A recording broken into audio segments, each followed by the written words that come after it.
And I now invite Patrick Grant, Chancellor of Queen Margaret University, to address this ceremony.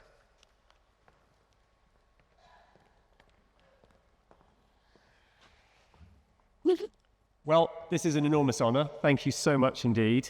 Thank you, Paul, for saying that I speak with clarity, because now I'm going to have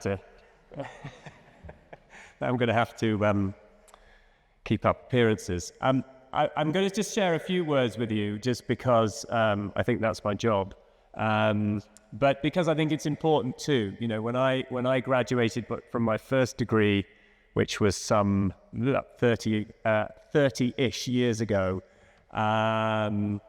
you know, the world was a bewildering-looking place, and a little bit of guidance is always perhaps a useful thing. So I just have a few things that I wanted to share with you, and take them or leave them. It's entirely up to you. The first thing I'd like to say is probably pretty obvious, but working hard is something that many of you will think you've been doing for the last few years. And certainly some of you will have been working extremely hard, not just at studies, but at the other work you may have needed to do to get yourself through, you know, a financially difficult process. But, and congratulations on getting to this point. But the big news is that the kind of hard work starts now, because you are now going out into the world, and it is now your turn to try and make a positive difference.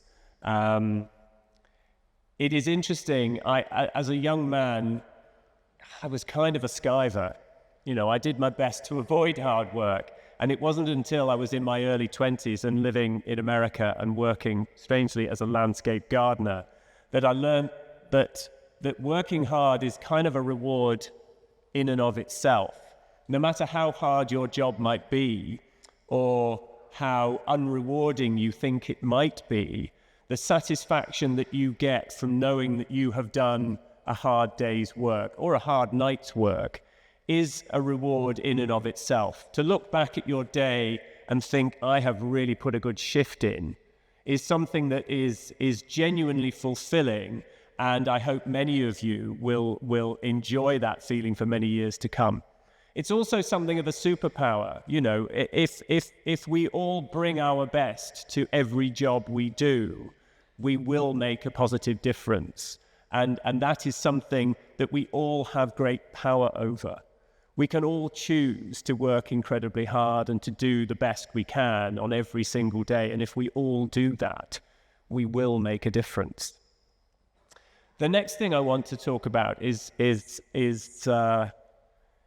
trying to do some good, which seems a little obvious. But for many years in my own life, I just did, you know, I did what I did, and I didn't really think about the impact that I had on other people. And it wasn't until I took over a clothing factory in a small northern mill town in 2015 that I understood that I could do something to change other people's lives for the better.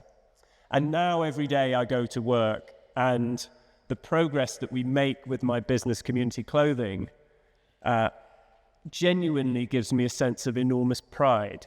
That pride is something I carry with me always, and it is something that is a reward, again, in and of itself. You know, we live in a society where so much of what we do is driven by money. It is driven by a pursuit of wealth. It is driven by the somewhat unhelpful greed and emotion that we are encouraged to feel by companies who are trying to sell us things.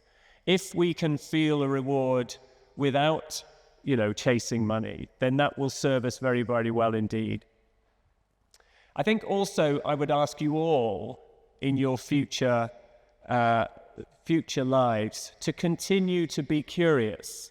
In fact, sometimes it is worth even being a little cynical.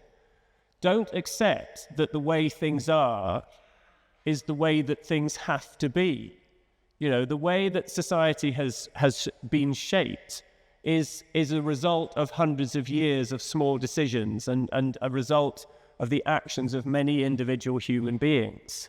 We can change things. We all have the power to change things, whether it is just through our daily action or through bigger entrepreneurial ideas that we might have and we might follow. We have enormous power to enact change, every single one of us. And sometimes we may look at the world and feel a little helpless, but the only thing that we can do is control the things that we can control. And those are our decisions and our choices. We can choose to give our labor where it can make a positive difference, whether that is through the people we choose to work for or the voluntary work that we might do. And we can choose where to spend our money. Don't give money to the things you do not wish to see continue. If you don't like a business's ethics, don't give them your cash. Don't give them the oxygen that allows them to continue. In my own industry, many of you will be aware that the world of fast fashion causes untold suffering to millions and millions of people. People are kept in poverty. It creates enormous pollution, which in turn affects us all. But if we all just stopped buying it, they would cease to exist tomorrow. Choose where you want your money to go. Choose where you want your labor to go. It might be easier said than done. But think carefully. Choose what you do. You have enormous power. And I think finally, I just want to say to you, have fun, because, life can feel a little bit bewildering at times. I think particularly starting off, as many of you are now, in a time when, the jobs market looks a little bit uncertain. Try your very best to remember that actually the things that bring us greatest happiness are not necessarily the things that are most expensive in life. I've already talked about the joy that we can get from working hard and doing good for other people. But the simple pleasures in life are free. A walk in the park on a sunny day. I quite like a sandwich and a flask of tea up a mountain. That brings me enormous pleasure. Time spent with friends, time spent with family. It's the simple stuff that actually makes us happy. Having loads of new clothes and expensive cars, doesn't really bring us any genuine joy. It's the simple stuff that makes us enjoy life in a fulfilling way. And so that's all I want to share with you. But I want to wish you great luck. And I look forward in the years to come to hearing about all of the fantastic things that you all will achieve. Because, the world needs good people doing good things. And I look forward to hearing from all of my new colleagues about the wonderful things that you all will go out and achieve on everybody's behalf. Thank you.